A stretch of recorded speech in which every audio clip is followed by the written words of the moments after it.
Bonjour et bienvenue dans cette vidéo. Évidemment, on est le 6 novembre. Il était impossible de ne pas faire une vidéo ce matin. Je me suis couchée à 3 heures du matin. J'ai passé donc cette partie de nuit avec Mohamed Diallo. Ça m'a rappelé des souvenirs d'il y a 4 ans où j'avais fait la même chose et où ben voilà, on sait ce qui s'est passé, 2 heures du matin, ça a été le clash. Je vous avoue franchement que à partir de minuit et demi, j'étais encouragée, mais je me disais pourvu que ça ne se passe pas de la même façon. Et voilà. Donc non, ça ne s'est pas passé de la même façon. On va y revenir. Avant toute chose, je veux vous remercier pour vos commentaires. J'ai eu de nombreux commentaires, beaucoup de vues sur la dernière vidéo par rapport à d'habitude. Je pense que les good news, c'est quelque chose qui est intéressant pour tout le monde. Ça aussi, je vais y revenir. Et je vous remercie donc de vos partages. Je vous remercie donc d'avoir participé et de participer à cette série de Good News. Je remercie également toutes les personnes qui me font des dons, les personnes bon, enfin, tous les actes que vous pouvez faire pour soutenir cette chaîne. Je pense que c'est le moment. C'est un moment particulier. C'est un moment qui rassemble un certain nombre de personnes qui ont une certaine vision. Ce n'est pas la seule nouvelle, en fait, cette élection. Ce n'est pas la seule chose que je veux partager avec vous, mais c'est vraiment une priorité. J'ai suivi en direct sur des sites, en même temps que j'écoutais Mohamed, il y avait des sites qui mettaient à jour le nombre de grands électeurs gagnés. Et donc, quand j'ai fermé l'ordinateur, c'était à 280 et ça n'est pas terminé. Donc, c'est pratiquement irréversible. Ceci dit, je vais mettre les bémols là où il faut les mettre. C'est une grande victoire, oui. C'est-à-dire que moi, je considère que c'est une porte ouverte pour nous, hein, une porte ouverte vers autre chose. Enfin, il y avait des verrous. Les verrous ont sauté. Maintenant, il va falloir qu'on pousse la porte et qu'on fasse les choses nous aussi. Il ne faut pas s'attendre non plus que, même si les verrous ont sauté, qu'il n'y ait pas des gens qui s'appuient en arrière de la porte pour empêcher qu'on la pousse, hein. Je pense que vous comprenez bien l'image. Il y a, hein, c'est toujours ce qu'on dit, hein. Quand la bête est en train de mourir, elle essaie de mordre, elle essaie de faire le plus de dégâts possible. Donc, il faut s'attendre aussi à des choses, non pas des revers, mais de la résistance, hein. C'est vraiment quelque chose auquel on doit s'attendre. Je pense qu'il va y avoir des tentatives pour essayer de renverser des choses et pour le plus comique qu'il va y avoir, à mon avis, ça va être que ces gens-là qui ont fraudé il y a 4 ans vont chercher des poux en disant que si Donald est élu, c'est parce qu'il y a eu fraude de son côté. Je m'attends à des choses comme ça et ça va être extrêmement comique en fait. Voilà. Il y a une grande défaite des médias. J'ai publié quelques réactions des médias. Alors, il y en a qui tournent leur veste très vite.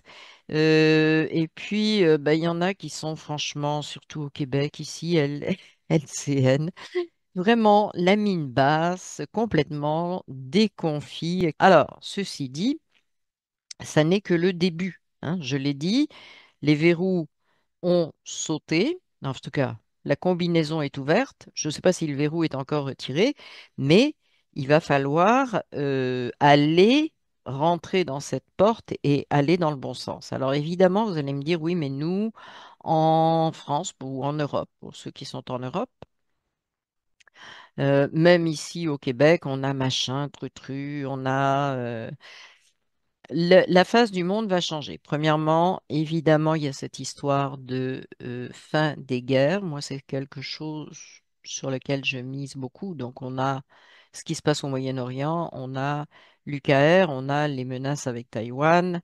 Bon, même si tout ça est un cirque, peu importe que ça s'arrête, c'est vraiment une excellente chose. Ce qui est important, c'est que on a deux acteurs importants. Il y a Donald et puis il y a deux acteurs importants avec lui. Il y a Robert Kennedy Jr., je vais en parler, et puis il y a Elon. Alors Elon, c'est vraiment la controverse, la grande controverse de tous les côtés parce que il est favorable à l'IA, etc. Pour l'instant, l'IA serait destinée à des conditions médicales et comme j'ai entendu quelqu'un le dire intelligemment, après, s'il y a des gens qui veulent se faire mettre des puces, hein, qui veulent se faire contrôler et rentrer, parce qu'il y aura toujours un côté sombre, hein, et puis bon, qu'il y ait bah, après tout, ils ont le droit. Il y en a plein qui ont été se faire injecter un truc alors qu'on leur disait attention, attention, c'est pas au point, bah, il y en a qui vont se faire mettre des puces et puis qui vont se faire contrôler. Mais ça, c'est leur choix. Donc, tant n'y a rien d'imposé, pour moi, il n'y a pas de souci. OK? Je peux prendre des exemples en disant, bien souvent, les choses ne sont pas imposées, mais monsieur, madame, tout le monde se l'auto-impose. Je prends l'exemple, par exemple, de l'addiction au téléphone. Personne n'a imposé d'avoir un téléphone toujours ouvert dans la main, etc. Bon, je sais qu'il y en a qui ne le font pas, mais il y en a quand même beaucoup qui ont toujours leur téléphone, toujours dans la main. Ils jouent, ils envoient des messages, ils sont sur les réseaux sociaux, etc. Et donc, personne n'a obligé ces gens-là à faire ça. Mais il y en a qui ont choisi ça. Ils se sont auto-esclavagés au téléphone. On n'y peut rien, c'est leur choix. Donc, ça va être la même chose pour les puces. Est-ce que pour des raisons médicales, je suis pour? Ben, mon Dieu, il y a quand même des gens qui peuvent en bénéficier. Je pense que on peut aussi célébrer des avancées dans justement dans notre mode de vie. Tout le monde attend les medbeds, hein. Le medbed, ça vient de l'extérieur, ça vient de voilà, bon, tout le monde, beaucoup de monde.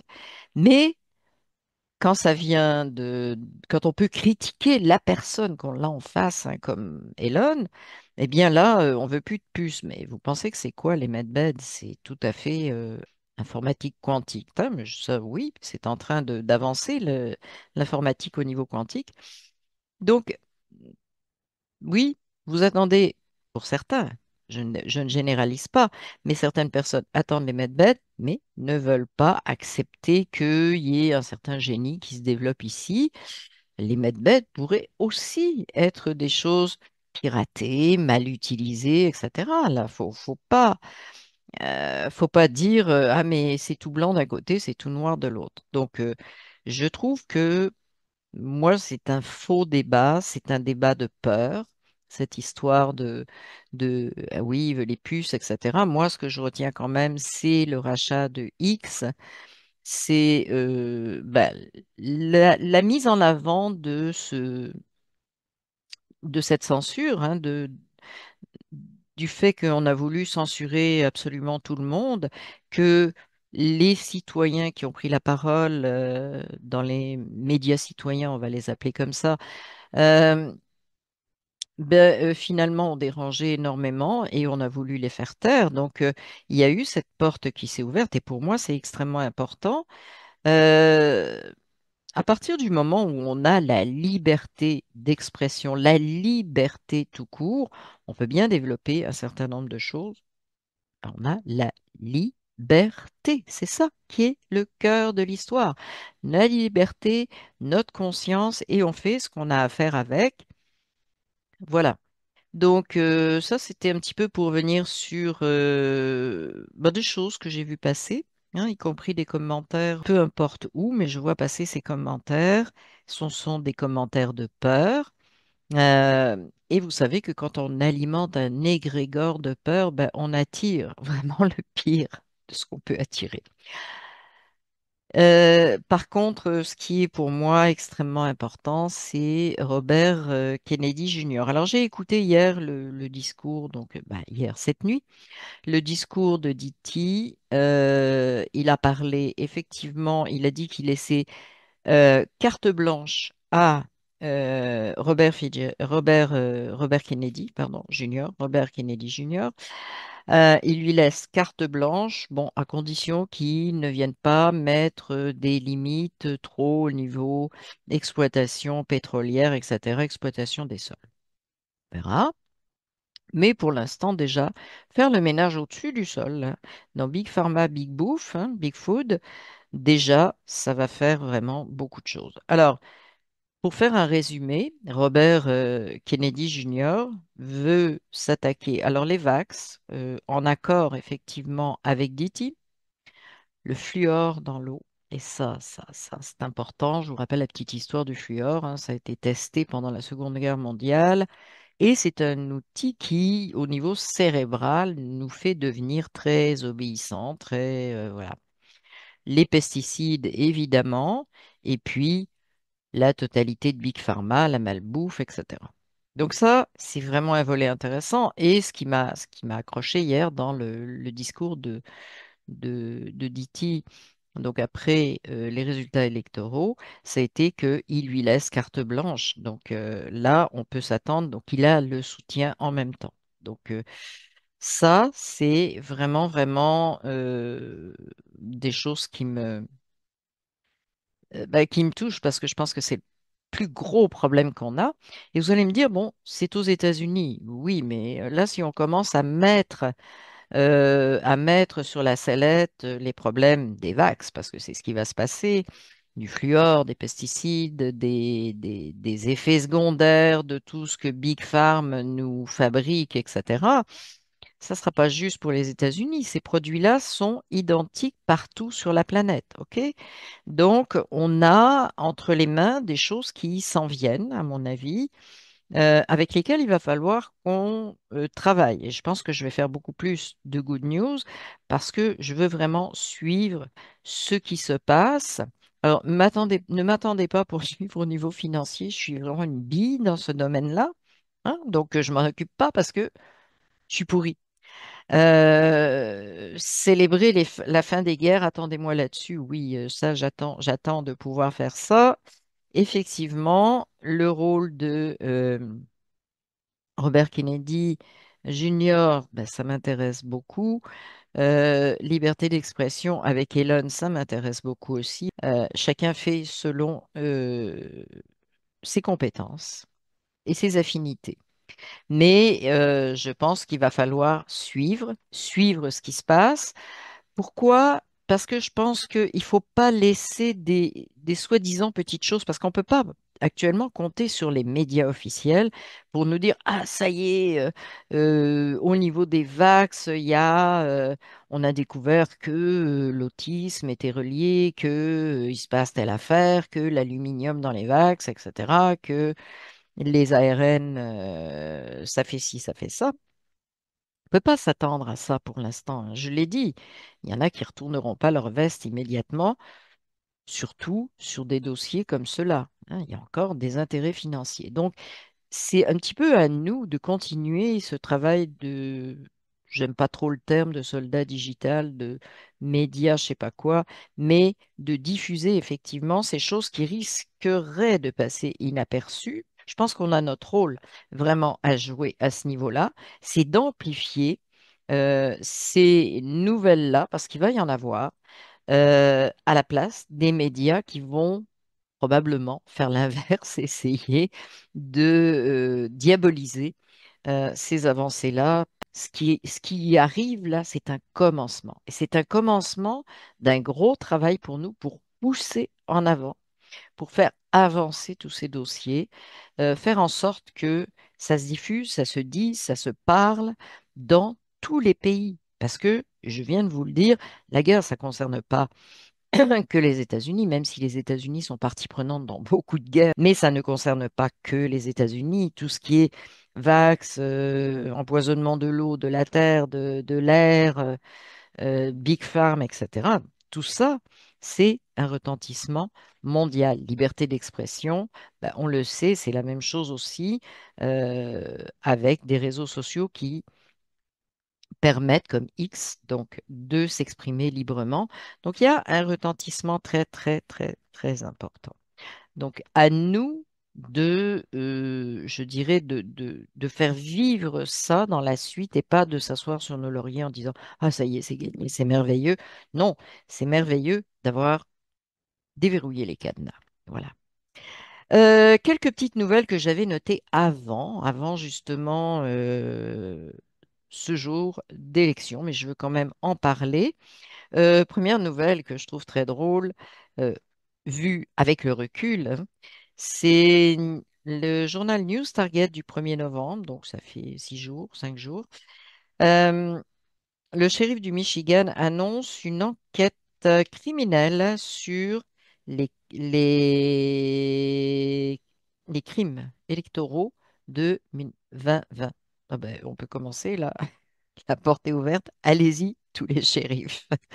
Mais j'avais trouvé ça drôle, j'avais noté ça. Puis là, ben oui, ça va devenir possible. Par contre, est-ce qu'il faut être revanchard? Ben, je ne pense pas. On a bien d'autres choses à faire que... Alors que la justice joue son rôle, que la justice, oui, je suis entièrement d'accord. Mais en ce qui me concerne, le côté revanchard, le côté on va les pendre, on va les mettre en prison, ils méritent que... J'en ai rien à faire. Ça ne m'intéresse pas. Ce qui m'intéresse, c'est qu'on avance, c'est qu'on ouvre des portes. Bon, il y a l'élection de Diti, c'est une chose, mais il y a majorité rouge, REP, donc maintenant à la Chambre, les représentants, voilà, les représentants, donc l'équivalent des députés, et majorité au niveau du Sénat et de la Cour suprême. Donc, je vous dis rien, le Sénat gère beaucoup tout ce qui est juridique, justice, etc. Donc, tout est du côté REP, tout est du côté rouge. Voilà. Petite info. Un des conseillers de Robert Kennedy Jr., je mets ça avec des pincettes, ok? Mais je trouve quand même ça très drôle, a annoncé hier, la, dès qu'on a vu que ça tournait en faveur de, comment? De Diti, je pense qu'il était à 260, un truc comme ça, donc très très proche de 167. Il a annoncé, ce conseiller de Robert Kennedy Jr., que Barack et Michael ou Michel, je sais pas, bah, venaient de prendre un avion privé pour quitter les États-Unis. À suivre. Alors je dis, c'est à prendre avec des pincettes. Alors, je vous lis d'autres choses. Le Daily Mail. CBS avait limogé un journaliste. Ils en ont fait un parce que, voilà, un Tucker, on le sait, Candice Owen, etc. Donc, on en a vu plusieurs. Ce journaliste, fallait s'en douter, a expliqué, donc maintenant qu'il est libre, comment la chaîne CBS avait étouffé toute l'information qu'il connaissait sur l'histoire de Hunter. Et voilà. Donc ça, j'ai trouvé ça intéressant aussi, publié par le Daily Mail le 4 novembre. Alors ça aussi, ça va ressortir, hein. Hunter, bidon, etc., etc. Donc, mais pour moi, c'est des problèmes qui vont se régler juridiquement, etc. Mais ce qui va nous faire avancer, c'est de traverser cette porte qui est en train de s'ouvrir. Alors, oui, deux bonnes nouvelles au niveau santé. Et ça, par contre, ça va dans le sens de ce que je pense bien. Le Daily News, le 4 novembre. Euh, a publié un article disant qu'il y a une recherche, effectivement, des recherches qui disent que les pesticides il y a 20 pesticides mis en cause dans le cancer de la prostate. On commence à en parler et je pense que ça, c'est la porte ouverte. On a une très grosse augmentation, tout le monde le sait, des cancers à tous les âges et on a une très grosse augmentation de la malbouffe, des pesticides, de l'empoisonnement général de l'eau, de l'air, de tout ce qu'on veut. Et là, ben, ça commence et ça va s'accélérer, à mon avis, avec Robert Kennedy Jr. Et le Guardian, je vais terminer par ça, c'est ce que j'avais noté. Le Guardian, le 1er novembre, rapporte que les législateurs américains demandent l'interdiction des pesticides liés au Parkinson. Alors, je vous disais oui, pesticides liés au cancer, liés à plein de choses. Bon, et Bon, là, on a le Parkinson. Ça commence, et c'est pour ça que je vous dis, c'est à suivre, c'est à pousser, c'est vraiment prendre notre rôle. Hum, Vous allez me dire le rapport avec notre conscience, notre spiritualité, etc. Notre spiritualité, c'est qu'on est un esprit, spiritualité, esprit, hein, esprit de la source, incarné dans ce monde matériel. Donc, il faut qu'on prenne les choses à bras-le-corps dans ce monde matériel en étant conscient en ayant notre intention de ce qu'on veut amener sur cette planète. Alors, la perfection, c'est pas encore maintenant. J'ai même entendu dire autour de moi, oui, mais si c'était parfait, on s'ennuierait. Ah non, moi je pense pas. Mais bon, il y en a qui pensent ça. Mais voilà, on est en marche. On a commencé cette marche, vous, moi, beaucoup de personnes ont commencé cette marche vers le, l'intention d'avoir un monde différent, nouveau, qui ressemble vraiment à ce qu'on désire en tant qu'humanité. Et là, eh bien, cette intention est en train de pouvoir se matérialiser. On a mis le pied dans la porte et il faut continuer à faire les pas pour avancer en avant. Mais je veux rappeler quand même que cette intention portée par beaucoup de gens, alors qu'on appelle ça MAGA, qu'on appelle ça Diti, qu'on appelle ça, peu importe, qu'on appelle ça complot, peu importe. C'est cette intention-là de rejeter tout ce qui n'était pas dans le sens de l'humain, du monde dans lequel on veut vivre, y compris dans le génie humain, du génie de l'humanité. Bien, finalement, on est en train de le concrétiser. Tout le monde sait, nous sommes créateurs. Créateurs, on le voit là, hein, on le voit, on a créé cette ouverture. Collectivement, il y a eu cette intention, il y a cette intention, ça commence à se créer. Donc, ce que je veux dire aux gens qui sont en Europe, ne lâchez pas, s'il vous plaît, et ne regardez pas les États-Unis en disant, ah oui, mais si ça pouvait se passer comme ça chez nous, parce que là, vous êtes défaitistes. Non, c'est commencé. C'est un mouvement qui est amorcé et à nous, à vous, de continuer effectivement de prendre ce train-là qui est en marche, qui est vraiment une direction vers laquelle on veut aller, de monter dans ce train-là et pas de regarder en disant, bah oui, mais voilà. Non, les oui, mais, là, je pense qu'il faut s'arrêter. Donc, dans les oui, mais qu'il faut arrêter aussi, c'est que je disais que nous sommes humains, des créateurs. Eh bien oui, nous sommes des créateurs. À tous les niveaux, on crée un monde, on crée des conditions, on recrée ce qui est, ou on crée ce que on veut pour l'humanité, mais on est des créateurs aussi au niveau technologique, ingénierie, c'est au niveau personnel, au niveau collectif, au niveau, etc. On a, alors évidemment, on peut se tromper dans certaines créations. euh, et à ce moment-là, à partir du moment où on a la liberté, on peut faire marche arrière, etc. Voilà. Mais on peut faire des erreurs, c'est un apprentissage. Mais ce que je veux dire, c'est que les critiques d'Elon, et il y en aura d'autres, je ne parlerai pas de ce que j'ai écouté sur Elon parce qu'il y a des controverses là-dessus, c'est tellement fou, il y a des gens qui ont tellement pas entendu ce qui se disait, mais bref. Mais montrer à l'humanité ce dont elle est capable, repousser les limites, je dirais juste ça. C'est peut-être extrêmement important pour redonner confiance à l'humanité dans son génie créateur. Alors, ça peut être technologique, mais ça peut être plein d'autres choses aussi. Voilà. Donc, j'en dirai pas plus aujourd'hui.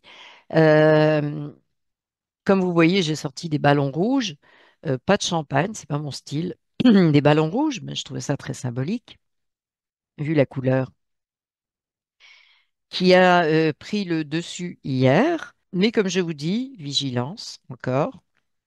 Et puis surtout, faire nos actions pour que ça avance. Pas besoin d'aller dans la controverse, dans quoi que ce soit, mais de continuer avec ses intentions, parce que ce qu'on voit, c'est que cette intention, cette conscience qui s'est ouverte, eh bien, ça donne un résultat. Il faut continuer dans ce sens-là. Voilà, c'est ce que je veux vraiment dire aujourd'hui. Donc, en dessous de la vidéo, vous allez avoir les liens habituels, c'est-à-dire le lien de PayPal si vous voulez faire des dons. Vous allez avoir les liens de la formation, les liens de mes réseaux sociaux VK, et puis mes groupes et canaux sur Telegram. Et je vous dis donc à très bientôt. Comme je vous dis, je ressens la nécessité de suivre, de voir comment ça se passe, de suivre ces dossiers qui s'avancent et qui s'en vont vers de plus en plus la réalisation des intentions qu'on a. Moi, j'ai un certain nombre d'intentions, de choses que je veux voir se mettre en place sur cette planète. Donc, euh, je pense que je vais faire beaucoup plus de good news parce que c'est du concret, hein, c'est vraiment la matérialisation de tout ce qu'on peut avoir dit au niveau spirituel, etc. On est dans le concret et on avance et je veux vraiment pousser ce qui avance parce que je pense que c'est ça, c'est notre âme, esprit incarné, on l'appelle comme on veut, eh bien, qui est en mouvement. Donc, on suit ça de très près et on pousse surtout, on continue à pousser ses intentions, on continue à pousser ça dans le bon sens pour arriver à recréer ce qui est vraiment vraiment ce qu'on désire en tant qu'humanité. Voilà. Je ne dis pas que tout est parfait. Ne me faites pas dire ce que je n'ai pas dit. Ne me dites pas que c'est le sauveur, que c'est... voilà. Ne me faites pas dire ça. Ce n'est pas ce que j'ai dit. Je dis que nous avons un rôle à jouer. Sur ce, je vous dis à la prochaine vidéo.